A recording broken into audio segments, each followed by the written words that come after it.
कहानी की शुरुआत जेम्स और मायरा से शुरू होती है। इनकी शादी को काफी समय हो गया था, लेकिन मायरा अभी तक माँ नहीं बन पाई थी, इसलिए वो माँ बनने की दवा खा रही थी। मायरा एक अस्पताल में नर्स थी और जेम्स बिल्डर था। ऐसे ही एक दिन ये दोनों अपने दोस्त रॉनी के घर आए हुए थे। रॉनी काफी पैसे वाला था और उसकी बीवी का नाम सोनिया था। ये चारों कॉलेज के समय के दोस्त थे, इसलिए अक्सर ही एक दूसरे के घर आते जाते रहते थे। जेम्स रॉनी से बिजनेस की बातें कर रहा था, जबकि रॉनी का ध्यान सोनिया की तरफ था, जो खुले में ही रॉनी को रिझा रही थी। दोनों को शादीशुदा जिंदगी में इतना खुश देखकर जेम्स और मायरा को थोड़ा सा अजीब लगता है। उनकी शक्लें देखकर सोनिया उनसे उनकी शादीशुदा जिंदगी के बारे में पूछती है। सोनिया का सवाल सुनकर ये दोनों बुत से बन गए थे, इसलिए सोनिया समझ जाती है कि वो दोनों ज्यादा खुश नहीं हैं। जेम्स उनके खुश रहने का कारण पूछता है, जिस पर वो दोनों उन्हें बताते हैं कि हम दोनों एक दूसरे के साथ साथ और भी लोगों के साथ रातें रंगीन करते हैं, इसलिए हम दोनों एक दूसरे से कभी बोर नहीं होते, बल्कि इससे हमारे अंदर एक दूसरे के लिए और भी प्यार पैदा होता है। ये बात जेम्स और मायरा की समझ में नहीं आती, इसलिए वो दोनों वहाँ से निकल जाते हैं, जबकि रॉनी और सोनिया वहीं पर शुरू हो गए थे।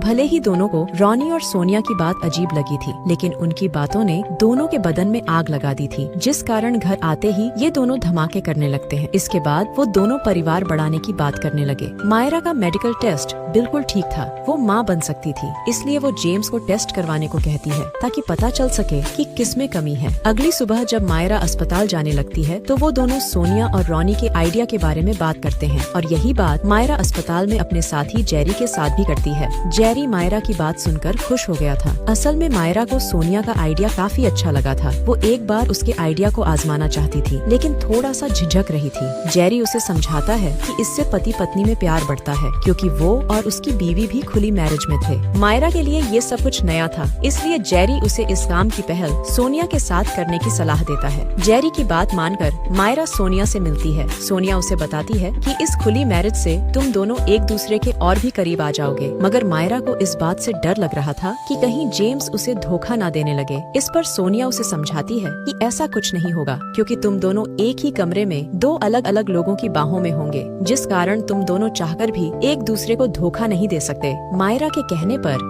जेम्स भी मान गया था, और इस काम के लिए वो लोग रॉनी और सोनिया को ही चुनते हैं, क्योंकि अगर कुछ गलत हुआ तो पूरा मामला दोस्तों के बीच ही रहेगा। दोनों लड़के बातें कर रहे थे, जबकि मायरा की नजरें सिर्फ रॉनी पर थीं, और सोनिया ये देखकर खुश हो जाती है। रात को जब जेम्स और मायरा अपने घर में थे, तो दोनों को सोनिया और रॉनी के मैसेज आते हैं, जिसमें शनिवार की रात को साथ में सोने की बात की गई थी। शनिवार की रात आते ही दोनों उनके घर के बाहर पहुँच गए। जेम्स मायरा से एक बार फिर सोचने को कहता है, जबकि मायरा एक बार किसी और के साथ मजे जरूर करना चाहती थी। जल्दी ही ये दोनों रॉनी के घर के अंदर थे। जेम्स और मायरा